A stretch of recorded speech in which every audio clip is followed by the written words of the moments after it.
Subscribe now and press the bell icon. Never miss an update. मैं हूं कमर चीमा और दोस्तों आज दो बड़े इंपॉर्टेंट टॉपिक हैं जो कि एक नेशनल सिक्योरिटी के हवाले से है और एक पाकिस्तान की फॉरेन पॉलिसी के हवाले से है। और इससे पहले कि मैं नेशनल सिक्योरिटी की बात करूं, क्योंकि इस वक्त हुकूमत पाकिस्तान ने एक नई नेशनल सिक्योरिटी पॉलिसी लॉन्च कर दी है जिसको कहा जा रहा है कॉम्प्रिहेंसिव नेशनल सिक्योरिटी फ्रेमवर्क। अब जो इसमें जो है वो बाकी नेशनल सिक्योरिटी के साथ साथ इकोनॉमी की बात की जा रही है कि इकोनॉमी भी नेशनल सिक्योरिटी में आती है और लोगों की फलाह बहबूद भी। आज जो बात करनी है वो ये है कि हुकूमत मिनी बजट भी लेके आ रही है और जो मुल्की सूरत हाल है, जो कर्जे हैं वो पिछले 5 महीनों में $6 अरब के तकरीब $5 अरब के करीब इन्होंने हुकूमत ने ले लिए हैं। और दूसरा, नरेंद्र मोदी साहब जो हैं वो यूएई जा रहे हैं और 30 साल बाद इतना स्ट्रॉन्ग रिवाइवल इंडिया ने किया है मिडिल ईस्टर्न कंट्रीज में, पर्टिकुलरली यूएई में। इस पे बात करने के लिए रिक्वेस्ट की है साजिद तारड़ साहब से। सर, आपके वक्त का बहुत शुक्रिया। My pleasure, thank you so much sir. Thank you sir. Sir, सबसे पहले ये नई हुकूमत ने नेशनल सिक्योरिटी पॉलिसी अनाउंस की है। वैसे तो ये एनुअली पॉलिसी आनी चाहिए, लेकिन हमारा प्रॉब्लम ये है कि एक पॉलिसी 2013 में आती है और दूसरी 2021 में आती है। बहरहाल चले, इस पे भी कोई नहीं। बात है मिनी बजट की। आईएमएफ ने कहा है मिनी बजट इंट्रोड्यूस कराएं $1 अरब लेने के लिए हमें ये करना पड़ेगा। ऑपोजिशन कह रही है कि हम प्रोटेस्ट करेंगे। ये पाकिस्तान में क्या सर कभी आईएमएफ का प्रोग्राम बंद हो सकता है? 22 प्रोग्राम लिए हैं। भारत ने अपना आखिरी प्रोग्राम 1991 में लिया था, 30 साल हो गए। हम क्यों इस प्रोग्राम से आईएमएफ के बाहर नहीं आ पा रहे सर? चीमा साहब, मेरे ख्याल में इस वक्त मैंने शायद आपके पहले एक सेगमेंट में भी कहा था कि इस वक्त डॉलर तो चलो ले लेते हैं, डॉलर रोक नहीं पा रहे। असल में जो करप्शन इस वक्त हमारे इमरान खान साहब के मैंडेट का हिस्सा था कि अकाउंटेबिलिटी और रिफॉर्म, तो अकाउंटेबिलिटी तो जीरो, तो उसकी वजह से डॉलर अब जो इस खासकर आजकल के अगर सेगमेंट में आजकल के हालात में अगर देखा जाए तो पीटीआई की तरफ से अपने इनके एक्सपर्ट्स हैं, वो कह चुके हैं कि आईएमएफ में हमने बड़े गलत फैसले किए हैं, बड़ी काफी चीजें लिख कर दे दी हैं। और जिस तरीके से महंगाई का जोर है, वो आईएमएफ को जिस तरीके से सरवर चौधरी साहब ने कहा और दूसरे जो पीटीआई के अपने इकोनॉमिस्ट थे उन्होंने भी कहा है कि we are going through many crisis. मेरे ख्याल में इस वक्त डॉलर बाहर से लेना is not a solution. Pakistan के अंदर इंफ्रास्ट्रक्चर को तकवीत देनी चाहिए थी। अपनी जो महंगी साइज चीजें हैं इंपोर्ट करना, उसको बंद करना चाहिए था। टैक्स कलेक्शन बेहतर करनी चाहिए थी। लेकिन वो चीजें तब होती हैं जब लोगों को कॉन्फिडेंस हासिल हो।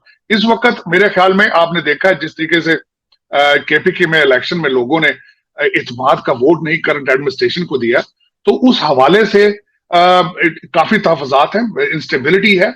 और जो नेशनल काउंसिल जिस इजलास के बारे में आपने बात की है, एक तो ये अफसोस की बात है कि इतने अरसे बाद क्यों हुआ है। इसको बार बार होना चाहिए, हर साल होना चाहिए और लोगों को पता होना चाहिए कि हम कहां खड़े हैं फॉरेन पॉलिसी के हवाले से या दूसरी चेंजेस जो दुनिया में आ रही हैं। पाकिस्तान को भी उसी तरीके से अपनी फॉरेन पॉलिसी और इकोनॉमिक पॉलिसी को टर्न करना चाहिए। लेकिन अफसोस के साथ इस वक्त जो मिनी बजट की आप बात कर रहे हैं, तो इस वक्त बजट जो है एक और धंधा बन चुका है, नॉट ओनली इन पाकिस्तान, पूरी दुनिया के अंदर। उस पर मेरा सपोर्टिंग आर्गूमेंट ये होगा कि जब भी आपका पेट्रोल या बिजली महंगी होती है तो आपका बजट, आपका सारे फाइनेंस जो होते हैं वो शेकअप हो जाते हैं। देखें जिस तरीके से बिजली महंगी होती है, मैन्युफैक्चरिंग महंगी हो जाती है, पेट्रोल के साथ ट्रांसपोर्टेशन महंगी हो जाती है। तो ये आपके तकरीबन मिनी बजट, तो ये जो आप जिसका जिक्र कर रहे हैं वो तो सिर्फ आईएमएफ को अकोमोडेट करने के लिए किया जा रहा है।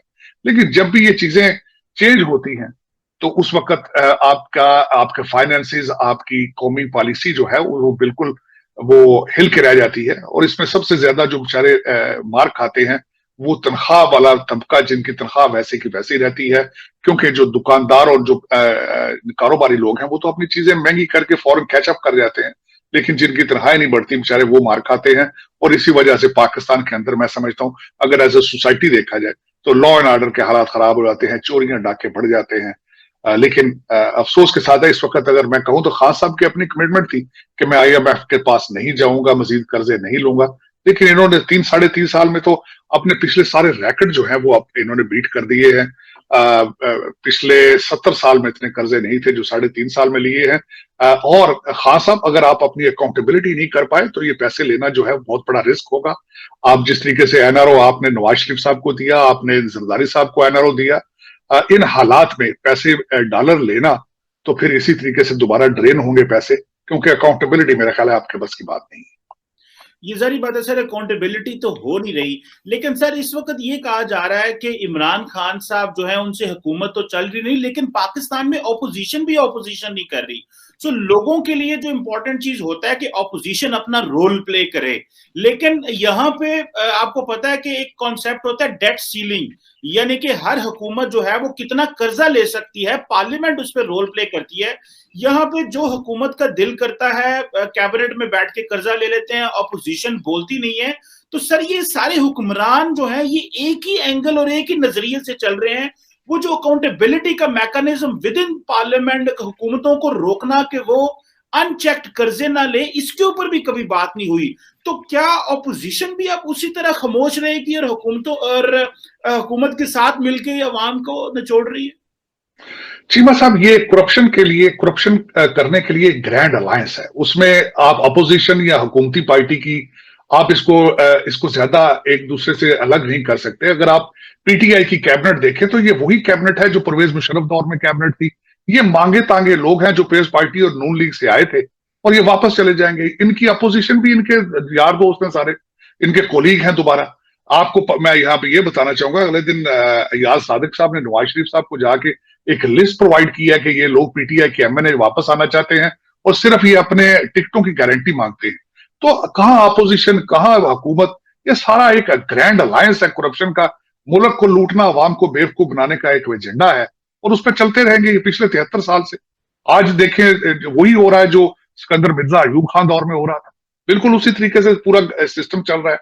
आज अफसोस की बात यह है कि ये सारे पाकिस्तानी हैं लेकिन पाकिस्तान के बारे में सीरियस नहीं है, चाहे वो किसी भी पार्टी से हो। पार्टियां बदलना तो पाकिस्तान में बिल्कुल इसी तरह है। एक भाई जो है वो आपका नून लीग का लीडर है, एक भाई आपका पीटीआई का लीडर है। सुबह एक दूसरे के खिलाफ गालियां दे रहे होते हैं, शाम को इकट्ठे होते हैं। तो ये एक गोरख धंधा बन चुका है, ये एक टोपी ड्रामा है जो लोगों को बस सुख का जो है वो सांस नहीं लेना देती, क्योंकि अलायंस है, करप्शन का अलायंस है। इसमें आपके कई ब्यूरोक्रेसी और अदलिया और सारी चीजें आप देख लें। आपके जजों की अपॉइंटमेंट का प्रोसेस देखें तो वो अपने मर्जी के लोगों को अपॉइंट करते हैं, उनसे मर्जी के फैसले लेते हैं। आपके वो जो शमीम साहब हैं उनकी अपॉइंटमेंट देखें, जिस तरीके से वो कराची में किस तरीके से अकोमोडेट करते थे लोगों को और उनको रिवार्ड दिया गया और उनको चीफ बनाया गया जज बिल्तिस्तान का, और वो उन्होंने वही किया, उसकी रिटर्न दे रहे हैं। उन्होंने हल्फिया बयान दिया जो आज भी नवाज शरीफ साहब की जेब में है। तो आप इनको देखें तो क्या नजर आता है? इसमें कोई फ्यूचर नजर नहीं आता जब तक पाकिस्तानी लोग खुद सीरियस नहीं होंगे। मैंने बार बार, क्योंकि मैं ओवरसीज पाकिस्तानी हूं, बाहर रहता हूं, इनके आपके सियासतदानों के और दूसरे लोगों के लल्ले तल्ले जब देखता हूं यहाँ अमेरिका और लंदन में, तो मैं सिर्फ इस कहने पे मजबूर हो जाता हूं कि पाकिस्तान को पाकिस्तानी सियासत जान चाहिए, जिनका इंटरेस्ट मरना जीना पाकिस्तान के साथ हो। यहाँ पे आपकी एक तबका है 10-15 हजार लोगों का जिनका इंटरेस्ट अमेरिका और जिनकी आमदन भी डॉलर में होती है, वो पाकिस्तान के फायदे के कोई फैसले नहीं कर पाते, क्योंकि उनके बजट जो है वो रुपयों में नहीं होते। इसी वजह से अभी तक आपका इस्लामाबाद से चीखें उनको सुनाई नहीं दे रही जो सारे पाकिस्तान से आ रही हैं।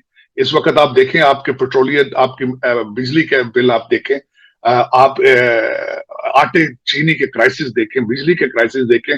खान साहब ने बड़ी आसानी से फरमा दिया है कि ये सारे माफियाज हैं, लेकिन खान साहब आधे माफियाज आपकी कैबिनेट में मौजूद हैं, लेकिन आप उनको देख के तो मुंह दूसरी तरफ कर लेते हैं। लेकिन कितना अर्सा ये होगा, किसी न किसी को ये बिल्ली के गले में घंटी बांधनी होगी, किसी न किसी को अपने पेट पे पत्थर बांध के दिखाना होगा कि हम पाकिस्तान के साथ हैं और पाकिस्तान के साथ ही जीना मरना है। उनको अपनी बाहर की प्रॉपर्टियां डिक्लेयर करनी पड़ेंगी, बताना पड़ेगा। अभी तक तो आपके 15-20 हजार लोगों के या बच्चे फॉरेन नेशनल हैं या उनकी बीवियां फॉरेन नेशनल हैं, वन वे टिकट वो जेब में रखते हैं कि किस वक्त जाना पड़ जाए। तो इन हालात में पाकिस्तान के लिए फैसला कौन करेगा? ये तो फिर किसी मर्द मोमन पाकिस्तानी का ही हक बनेगा जो पाकिस्तान के साथ जीना मरना अपना पसंद करेगा या उसकी ख्वाहिश होगी, वही से इसको रेस्क्यू कर सकेगा। अभी तक उसमें कहते हैं there is no sight in relief. Unfortunately mini budget doesn't mean anything. ये एक डॉक्यूमेंट्री प्रोसेस है। बजट आईएमएफ को खुश करने के लिए पैसे लिए जाएंगे और उन पैसों का मैं आज तक जो पिछले कर्जे हैं, जो मैं एक क्वेश्चन मार्क है यहाँ पे, चीमा साहब, जो आज तक जो कर्जे पिछले लिए गए हैं उनसे कोई स्कूल बने हैं, उनसे कोई हॉस्पिटल्स बने हैं, उनसे कुछ सड़कें बनाई। सड़कें तो आप जाके आपका मोटरवे वो तो कोरिया ने बना के दिया था, वो आपके तो पाकिस्तानी रुपयों का बना ही नहीं था। दूसरे अभी जो सड़कें बना रहा है वो चाइना बना रहा है, वो आपके साथ वो उनके साथ दूसरे वो जो BRI वो उसके तहत बन रहे। जी मुझे तो ये समझ नहीं आती, ये कर्जे लेके क्या करेंगे, कर्जे लेके ये इस तरह फिर मैं वो बार बार ये पाकिस्तान बैशिंग के उस ऊपर में जाता है। बल्कि मैं ये कहना चाहूंगा, आज तो मैं बल्कि ये बताऊंगा पाकिस्तान के बारे में, अक्सर मेरे दोस्त ये कहते हैं कि शायद तुम पाकिस्तान बैशिंग करते हो। इसमें मेरा कसूर ये है कि मादरे मिलत के लिए अच्छी ख्वाहिश रखना मैं समझता हूँ कि कोई जुर्म नहीं है। आज मैं बल्कि यहाँ इस पे मुनीर नाजी साहब का एक शेर आपको बताना चाहूंगा। बेख्याली में यूं ही बस एक इरादा कर लिया, बेख्याली में यूं ही बस एक इरादा कर लिया, अपने दिल के शौक को हद से ज्यादा कर लिया। तो उसमें ये एक शौक है, एक मादरे मिलत है। वी आर रिजेक्ट, हमें देखें, आई केम हियर 36 ईयर्स अगो, और अभी तक मैं समझता हूँ पाकिस्तान में रहने वाले पाकिस्तानियों को इतना पाकिस्तान के हालात के बारे में नहीं पता होगा जितना मैं खुद कोशिश करता हूं कि देखो कि पाकिस्तान के हालात कैसे हैं। और बिलखसूस वाशिंगटन DC में बैठ के ये देखना मेरी मजबूरी बन गया है, क्योंकि मैं देखता हूं कि बांग्लादेश किस तरीके से आगे जा रहा है, इंडिया किस तरीके से आगे जा रहा है। जिस तरह आपने पहले ओपनिंग में कहा कि मोदी साहब दुबई जा रहे हैं, और जिस तरीके से उनके रवाबत दुनिया में बढ़ रहे हैं, क्वाड पे क्वाड वो बना रहे हैं, जिस तरीके से वो, और आपकी फॉरेन पॉलिसी सिर्फ आपके पाकिस्तानी अगर फॉरेन रिलेशनशिप या आपकी पॉलिसी के बारे में बात की जाए तो आपके रिलेशनशिप सिर्फ डॉलर बेस है। जिन मुल्कों से डॉलर ना मिले आप समझते हैं हमारे उसके साथ कोई बायलैटरल रिलेशनशिप नहीं है। अगर आप चाइना से पैसे मिल रहे हो तो आप कहते हैं कि हमारी हिमालय से चाइना से बड़ी दोस्ती है। अगर अमेरिका के साथ है तो फिर आप अफगान वार में उनको हद से ज्यादा आगे ले जाते हैं, आप अपनी हर चीज उनको आप शमसी हवाई अड्डे देते हैं। लेकिन ये कि जिन लोगों के साथ रिलेशनशिप नहीं है, जिनसे पैसे नहीं मिलते, आप समझते हैं हमारे वो डोंट हैव एनी रिलेशनशिप। और इस स्पेस पे अगर देखें, दुबई की जब आप बात कर रहे थे, सिर्फ दुबई उसमें अकेला नहीं है। इस वक्त जो ममालिक हैं वो अपने इंटरेस्ट बेस्ड डिसीजन लेते हैं। 7 ममालिक ने मोदी साहब को हाईएस्ट अवार्ड दिए। ओआईसी में उन्होंने उनके फॉरेन मिनिस्टर को बुला लिया। कश्मीर पे आपने उनसे कहा इजलास करने के लिए, तो वो आपसे नाराज हो गए सारे। तो इन गिवन हालात में अगर देखा जाए, अच्छा यहाँ पे आपने इस्लामाबाद में जो मीटिंग की है, it was a Saudi initiative. Saudi Arabia ने कहा था कि उस पर मीटिंग की जाए अफगानिस्तान पे, लेकिन देखा जाए तो उसमें से रिजल्ट क्या निकला है? कोई पैसा उसमें नहीं आया। मैं समझता हूं कि बल्कि पाकिस्तान को आपने पाकिस्तान के सोर्सेज को मजीद जाया किया। आप अगर आपको पता था कि उनकी माली हैसियत में आप उसकी मदद नहीं कर सकते, तो ये इजलास ही बाद में करना चाहिए था, लेकिन उसको पहले किया गया। इंडिया का देखें दूसरी तरफ से वो किस भरपूर तरीके से आपको काउंटर करने की कोशिश करते रहे हैं। 3 ममालिक के फॉरेन मिनिस्टर उन्होंने इंडिया में बुला लिए जिनकी सरहदें अफगानिस्तान के साथ मिलती थी। हालांकि होना यह चाहिए था कि वहां पे वो नुमाइंदे भेजते और फॉरेन मिनिस्टर यहाँ आते, लेकिन वाइस वर्सा हुआ। और फिर उसके बाद मोदी साहब अब दुबई जा रहे हैं। इंटरनेशनल लेवल पे अगर देखें कि किस तरीके से इंडिया अपनी फॉरेन पॉलिसी जो है वो उसको मसल फ्लैक्ट कर रहा है, मैं ये समझता हूं कि अगर आप खुद कुछ चीजें इजाद नहीं कर सकते, इनोवेशन नहीं है, तो कॉपी जरूर करनी चाहिए। इस वक्त भी मैं हमेशा ये ख्वाहिश करता रहा हूं कि खान साहब को भी चाहिए बाहर फॉरेन दौरों पे जाएं, हमारे फॉरेन मिनिस्टर साहब को चाहिए कि फॉरेन पॉलिसी की एडवोकेसी करें, लेकिन सबसे पहले अपनी फॉरेन पॉलिसी एस्टेब्लिश करें।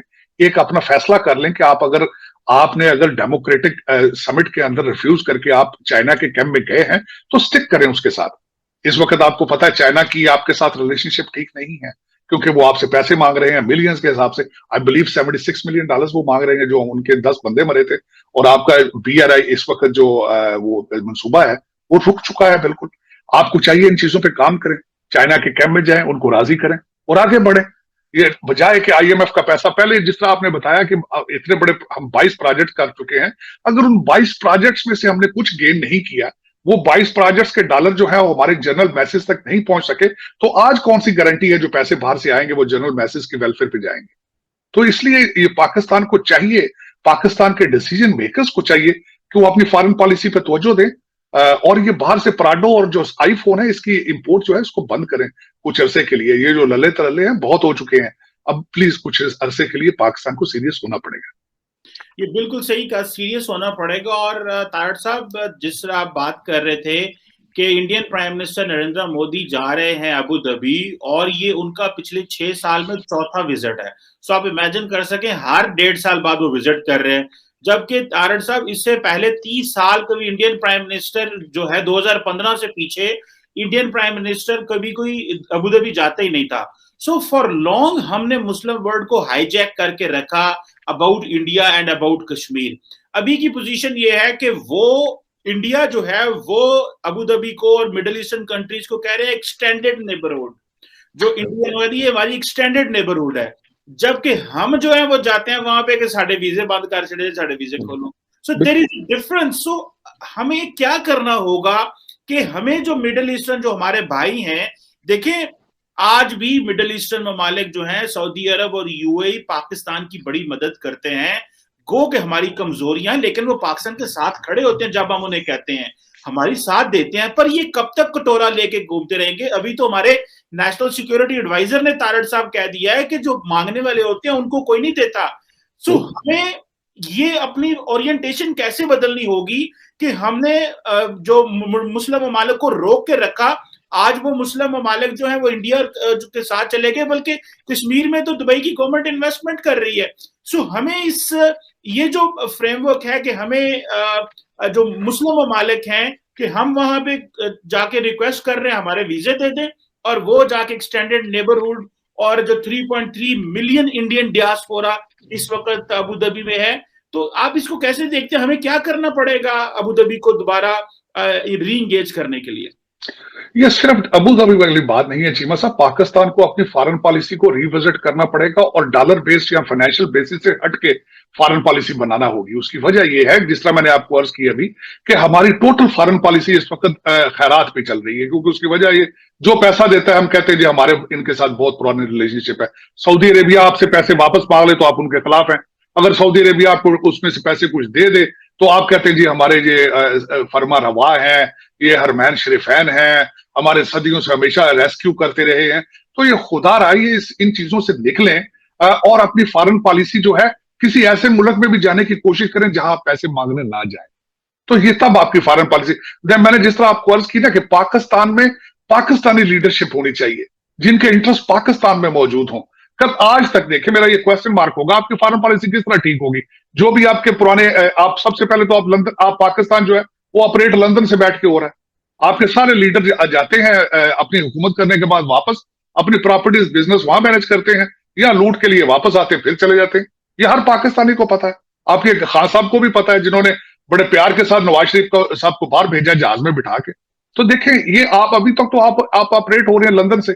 जब आप लंदन से ऑपरेट होना बंद करेंगे तो तब आपको पता चलेगा कि पाकिस्तान के अंदर क्या हो रहा है। अभी तक आपके जितने पुराने आपके रिटायर्ड लोग हैं, जितने पुराने आपके सियासतदान हैं, वो तो सारे बाहर बैठे हैं और ये हर पाकिस्तानी को पता है, कोई नई बात नहीं है। लेकिन इसमें जब तक आपके लोग लोकल बजट नहीं बनाएंगे, अपने बच्चों को लोकल स्कूलों में नहीं पढ़ाएंगे, आप जब तक लोकल हॉस्पिटल्स में आपके जो रूलिंग एलीट है वो लोकल हॉस्पिटल्स में से इलाज नहीं कराएगी, तब तक आपके फैसले जो है वो पाकिस्तान से बाहर ही होते रहेंगे और पाकिस्तान की आवाम पिसती रहेगी। अभी तक तो मैंने आपको शायद पिछले प्रोग्राम में बताया था कि MNA, आपके वुज़रा के तो स्टैंडर्ड बहुत हाई है खैर, लेकिन आपके एक MNA साहब जो जिनके सर में दर्द हुई है तो फ्रांस में जाके डॉक्टर से मिलने चले गए।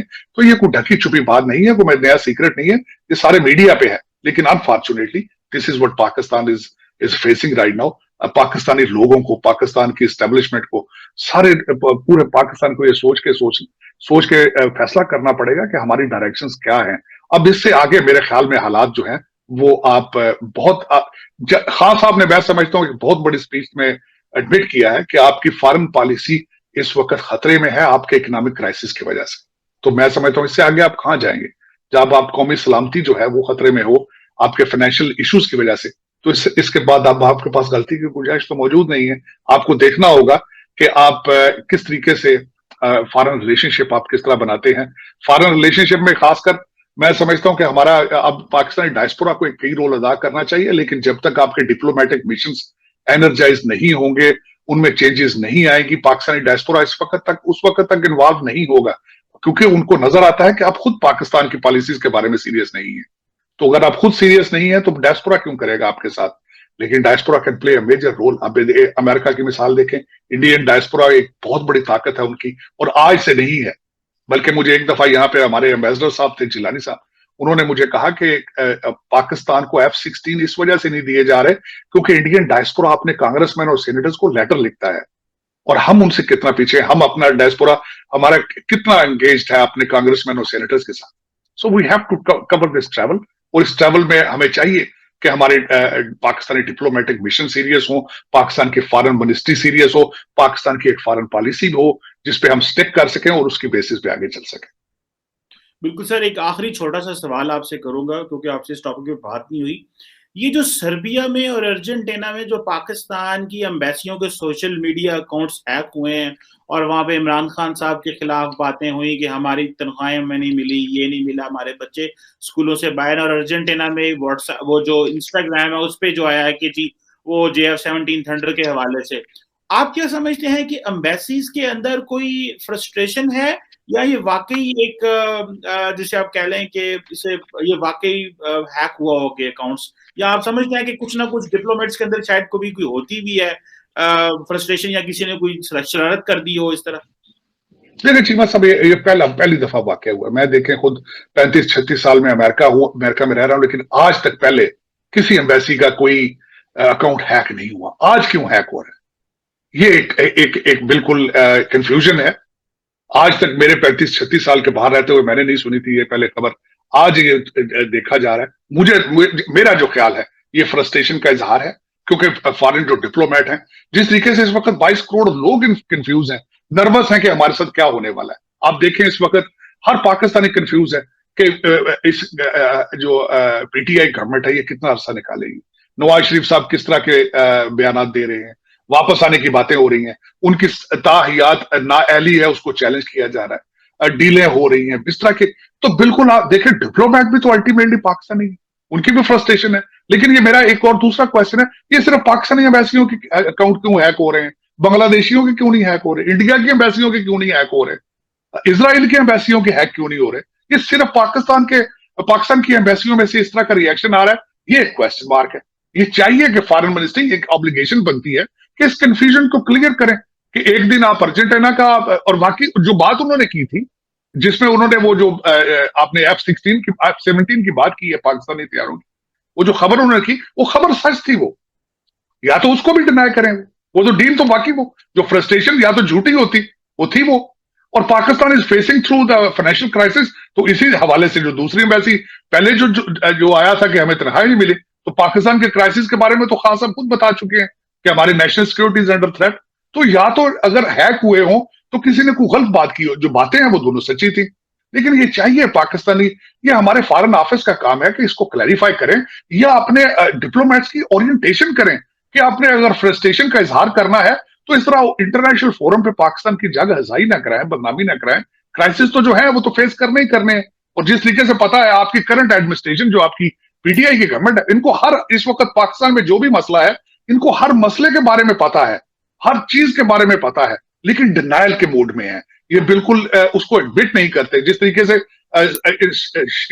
से PTI हारी है KPK में, उसमें उन्होंने कह दिया है कि जी टिकट जो है वो गलत दिए गए, लेकिन टिकट देखें वो आपकी पार्टी है। और दूसरा खान साहब ने कह दिया कि मैं अपना हुकूमत को छोड़ के आगे बलदियाती इलेक्शन खुद लड़ूंगा। आपको चीजों का हल पता है, प्रॉब्लम पता है, लेकिन आप उनको आइडेंटिफाई नहीं करना चाहते, बताना नहीं चाहते, इग्नोर कर रहे हैं। और यही मसला है सबसे बड़ा। खान साहब हर मीटिंग में अपनी कैबिनेट को कह देते हैं बाहर जाके लोगों को बताएं कि पाकिस्तान सस्ता तरीन मुल्क है। ये कैसे हो सकता है? लोग किस तरह एक्सेप्ट करेंगे? रियलिस्टिक होना चाहिए, जाके बाहर कहें कि ये, बल्कि महंगाई बात नहीं है, लोगों को पता कि जो इस वक्त महंगाई है वो इंटरनेशनल फिनोमेना है। लोगों को इशू आपकी मिसमैनेजमेंट है, लोगों को इस वक्त आपकी बैड गवर्नेंस नजर आ रही है, लोगों को इस वक्त आपकी करप्शन नजर आ रही है। उसके बारे में कुछ करें और फैसले लें। वरना एम्बेसियों की बात जो आपने चीमा साहब कही, मुझे उनमें दोनों बातें जो थी, दोनों के पीछे तकवीत नजर आती है। और दूसरा क्वेश्चन ये था कि सिर्फ पूरी दुनिया में से आपके अकाउंट क्यों हैक हो रहे हैं, दूसरी एम्बेसियों के अकाउंट हैक क्यों नहीं हो रहे? बिल्कुल सही है। ये इस पे जाहिर बात है फॉरेन ऑफिस को एक क्लियर कट जो अप्रोच लेनी चाहिए, वरना जग हंसाई होती है और लोग इस पर मजाक भी करेंगे। और फिर हमारी जो इकोनॉमिक कंडीशन इस तरह की है कि वो बातें जो है वो सही लगने लग जाती हैं कि शायद वाकई इस तरह हो रहा है, क्योंकि हालात इस तरह के हैं। तो शायद सर्बिया में भी हो रहा है। हालांकि मुझे इतना अंदाजा है कि सरकारी मुलाजम जो होते हैं उनकी तनख्वाहें हुकूमत दे देती है, यकम से पहले ही दे देती है, 2 दिन पहले। तो ये लेकिन होना और ये करना, इस पर जारी बात है, एक जो है वो इंट्रोस्पेक्शन होनी चाहिए. Thank you very much, Sajid Tarar Saab, for helping us to understand foreign policy or just economic issues. Thank you, sir. Thank you so much. Pakistan Zindabad. Thank you. Thank you.